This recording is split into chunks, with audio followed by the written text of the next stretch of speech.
Hi, welcome to this video session on plagiarism. I would like to discuss with you what is it exactly is plagiarism. Alright, so if you have not the very good audio, please use your headset. Okay. So what is plagiarism? Let us try and understand it so that you know how it could happen and how you can avoid it. So here's a definition of plagiarism, okay? The person here says this guy is a writer of the Curious Researcher. So he defines plagiarism as using others' ideas and works as if they were your own. And I agree with this definition. It's very clean cut, very clear. So when you are expected in academic writing to use other people's idea and to talk about their research or their findings or what they have written or their knowledge of expertise. Yeah, so these are all intellectual properties.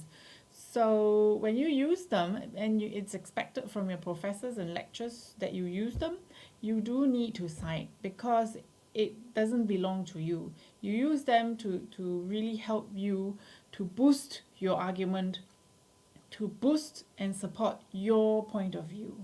So when you use their work, you need to cite them. Otherwise, you can be accused of, doing plagiarism. So these are some of the practices that can lead to plagiarism. One, students accidentally forget to place quotation marks around the borrowed sentence. So borrowed sentence or borrowed word or borrowed phrases means copy and paste.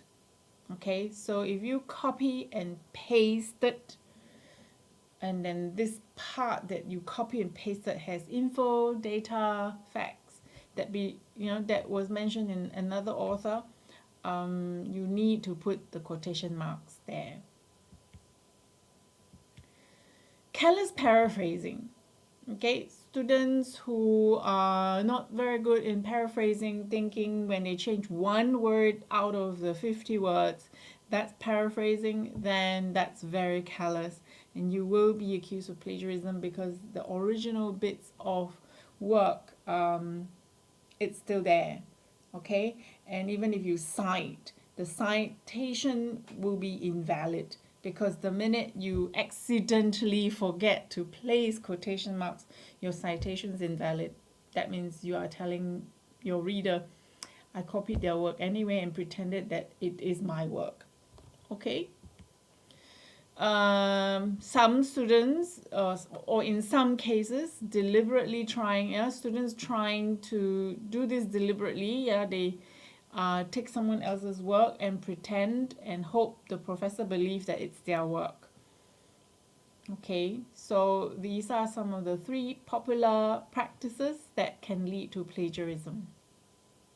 Let's go further in detail how plagiarism occurs. So we did talk about the 3 points. So the last point that I talked about earlier, it's the first point here. When students do it deliberately, they do it consciously. Yeah, they handed in papers and that someone wrote and say it's theirs, or they downloaded someone else's paper because it's free for download. So I just I'm very good at photoshopping. I'm just going to change my name.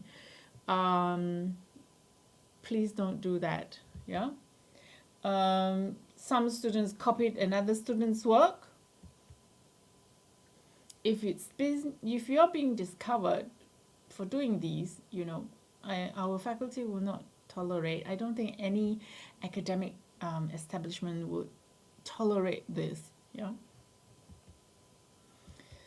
When students forget to use quotation marks, or they thought it's okay not to use, and then claim they forgot. Yeah. Any word, any phrase, any sentence, any passage copied, cut and paste, from a source must be placed in quotation marks. You can copy, but you cannot leave it like it is. You have to place them in quotation marks. you leave the quotation marks out, it constitutes as plagiarism. Okay? It's best that you integrate or weave the quotes into your own writing. Okay, if you don't know how to do that, please watch the webinar on integrating quotes that's available in the academic writing Moodle. Give proper citations with page number, and when there's no page number, use the para. This one. Para means it's short for paragraph. Another situation is they did it on purpose. They think, oh, it's just a word, yeah? So copying and downloading a phrase, a sentence, or longer from a source. And then you remove the quotation marks on purpose and remove the citation. A lot of this case would be students think that, this part sounds so nice. It's so well written, so I may as well just use it as mine.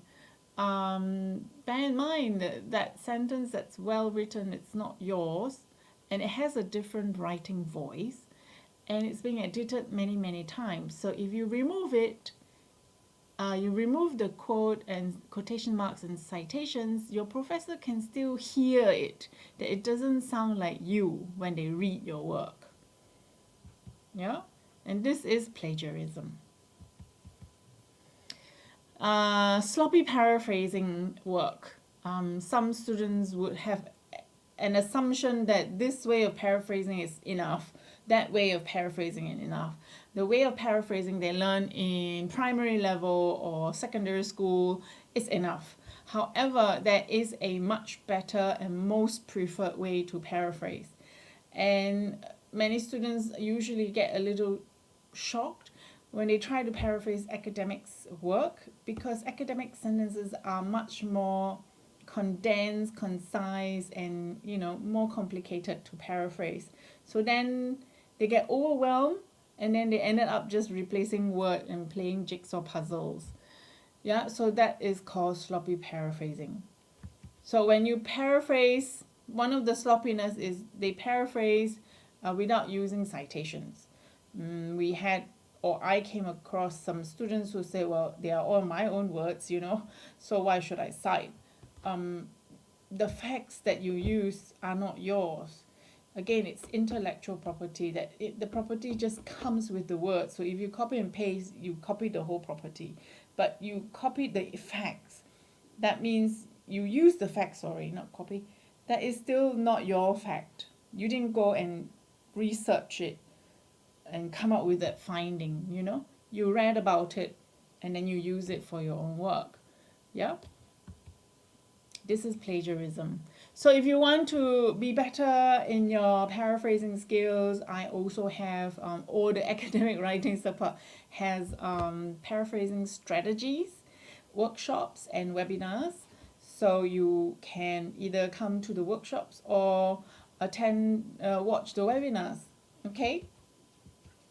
So there's another form of plagiarism, which is, students are not very good in organizing their work. Hence, they sometimes, omitted some references or citation. This can happen, and if if there is some suspicion, on your work, and then they found out, then it will be plagiarism as well. So what should you do now? Here's some suggestions. Work carefully. Have a system to record your sources. Okay? If you're not very good in recording sources, maybe you want to try the Citavi software, those who are having Windows computers, those who are having Apple computers. You can use the other free softwares that are out there, but our uni has also EndNote for Apple and Windows, but Citavi only support Windows computer. So the Citavi helps students to organize and record all your sources. If you want to know a bit more, we also have workshops for that. Look at samples provided in the webinars. We have about 6 webinars for plagiarism, and they are all in small topics. And there's 2 that talks about, what is considered plagiarism, what is not, and there are a lot of samples, and you can download the notes to compare as well. Brush up your paraphrasing skills. Spend a little bit time to just practice, take back your old reading materials and play with the one particular sentence that interests you and try and paraphrase it. In the webinar, in the paraphrasing webinar, we have also the 6 steps of paraphrasing. You can try those steps as well. Remember to integrate your quotes. Do not let your quotes stand in the middle to replace your voice, because your quote is not your voice. Your quote is your support. So when you are proofreading and when you're editing your work, do it with alertness as well. So thank you for your time. This is the end. I hope you have better understanding of what is plagiarism. And in the plagiarism webinar series, there are exercises as well. And also we talk about what is the plagiarism checkers, what are the do's and don'ts. So please watch the other webinars too. So you have a nice day. Bye-bye.